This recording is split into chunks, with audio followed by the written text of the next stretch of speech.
জনাব আলহাস মোহাম্মদ সাদিক রিয়াদ চৌধুরী পিনাক, দিনাজপুর ২ বিরল বোচাগঞ্জ সংসদীয় আসনে বিএনপির মনোনয়ন প্রত্যাশী, বিরল দিনাজপুর। এটাও একটা নতুন নাম, কথা বলুন ঠিক কিনা? আগে এই নামগুলো থাকলে মাহফিল বন্ধ হয়ে যেত, ঠিক কিনা? আলহামদুলিল্লাহ, আল্লাহ পরিবেশ করে দিয়েছেন। এই জন্য খাইতে বসতে দাঁড়ানো অবস্থায় শোয়া অবস্থায় প্রশংসা করবেন কার? আমি দোয়া করি আমার পিনাক ভাইকে আল্লাহ তাআলা ওমরের মতো কবুল করুন ইসলামের জন্য, বলুন আমিন।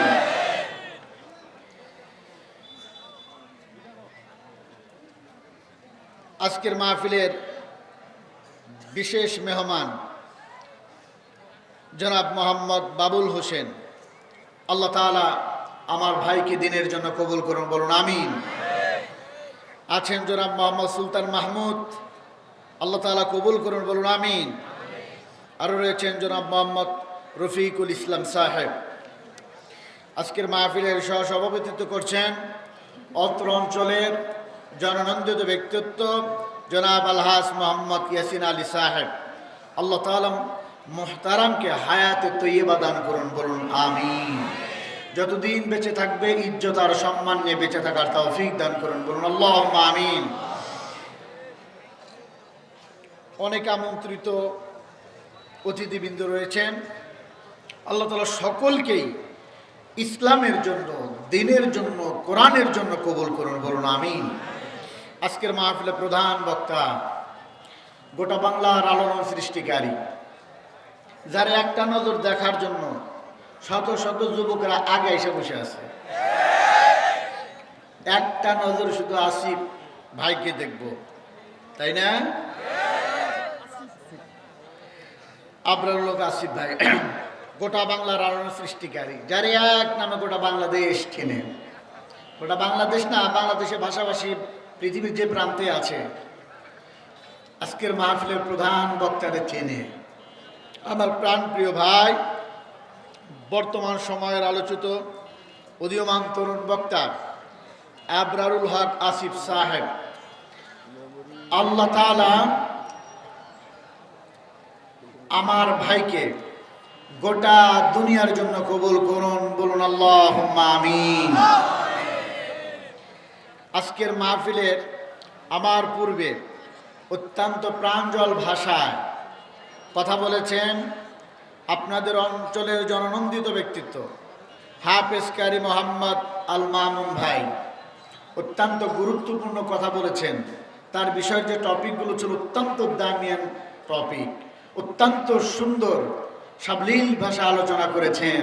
আল্লাহ তাআলা আমার ভাইয়ের কণ্ঠটাকে গোটা বাংলার জন্য কবুল করুন, বলুন আমিন।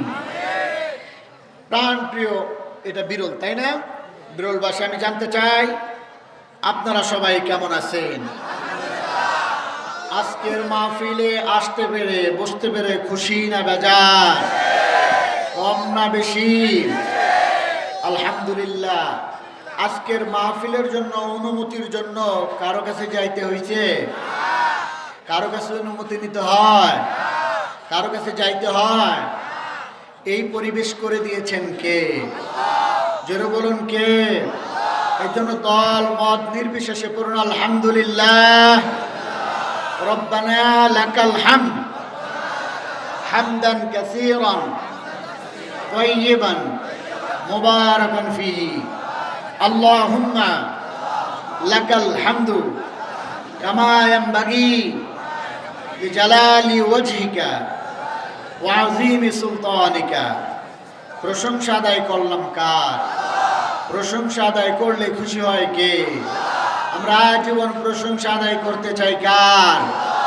আজীবন প্রশংসা আদায় করব কার? আলহামদুলিল্লাহ। আমার ভাইরা যারা দাঁড়ানো আছেন, তারা কি বসার জায়গা পাচ্ছেন না নাকি? কোনটা আমার বুঝান একটা কিছু, যে হুজুর বসার জায়গা পাচ্ছি না, পিছনে তো অনেক জায়গা। যদি বলেন হুজুর আসিফ ভাইকে দেখার জন্য আসছি, তাহলে মাহফিল শোনার কোনো দরকার নাই, বাড়িতে যা ঘুম পারেন। কথা বলুন ঠিক কিনা? আজকে আসিফের জন্য যুবক যেমন করে রাত জেগে থাকো, এই রাত জাগতে হবে আল্লাহর হাবিবের জন্য, আল্লাহর কোরআনের জন্য। রাজি আছি তো ইনশাআল্লাহ? কারা কারা রাজি আছেন তো হাত তুলে দেখান। আলহামদুলিল্লাহ, আলহামদুলিল্লাহ। এখন আমি বুঝতে পারবো যে কারা কারা এখানে যারা আছেন, যদি কোরআনকে ভালোবাসেন, আল্লাহর হাবিব সাল্লাল্লাহু আলাইহি সাল্লামকে ভালোবাসেন, আমি বলবো খুব তাড়াতাড়ি আপনারা পিছনে গিয়ে বসেন। জায়গা আছে, মাহফিলের পরিবেশটা সুন্দর করার জন্য আপনাদেরকে বলছি, আপনারা সুন্দর করে, আর না হলে ওই দিক দিয়ে বসে যান, যেখানে আছেন বসে যান। দাঁড়িয়ে থাকার কোনো সুযোগ নাই, দাঁড়িয়ে থাকা যাবে না, পরিবেশ নষ্ট করা যাবে না। যান খুব তাড়াতাড়ি এখান থেকে পিছনে গিয়ে বসেন। আমার ভাইরা, কোরআন থেকে কথাবার্তা বললে আপনাদের মন খারাপ হবে না খুশি হবে? আলহামদুলিল্লাহ। আল্লাহ তাআলা আমাদের সকলকে বুঝার তৌফিক দান করুন, বলুন আমিন। সবচাইতে শুকরিয়ার বিষয় হলো যে আল্লাহ তাআলা আজকের মাহফিলটি আমাদের জন্য এত সুন্দর পরিবেশে করার সুযোগ করে দিয়েছেন। এই মাহফিলটি গতবারও ছিল কিন্তু হয় নাই।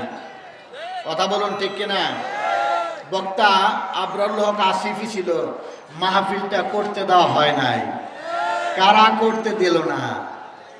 ওরা ওরা করতে দেয় নাই। কথা বলুন ঠিক কিনা? মাহফিল করতে দিল না আমার বন্ধুরা। এই জন্য এবার মাহফিলটা হয়ে গেল, আলহামদুলিল্লাহ।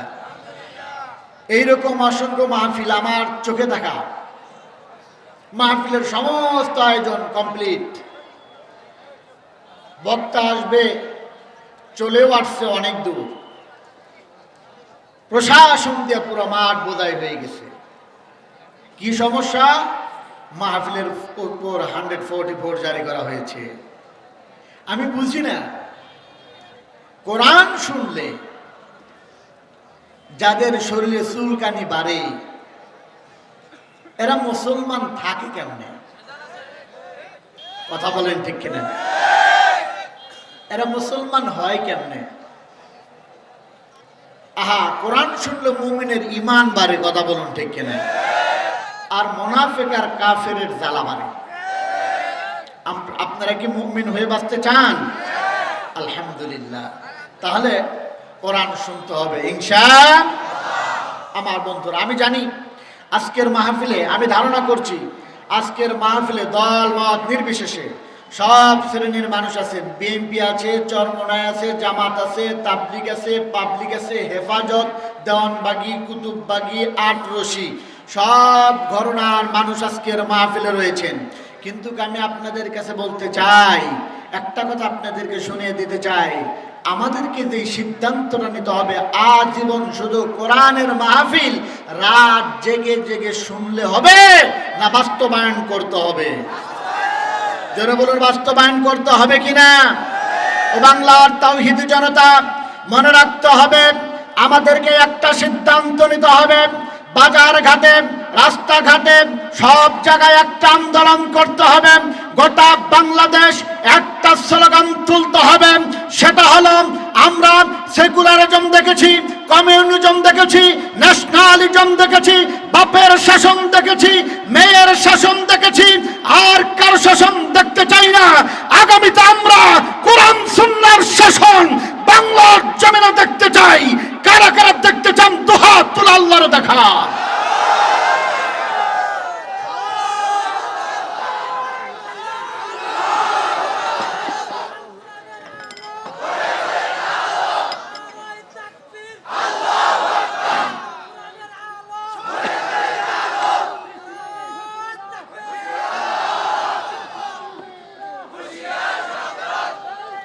আমার ভাইয়েরা, মনে রাখতে হবে, আমরা অনেক মার খেয়েছি।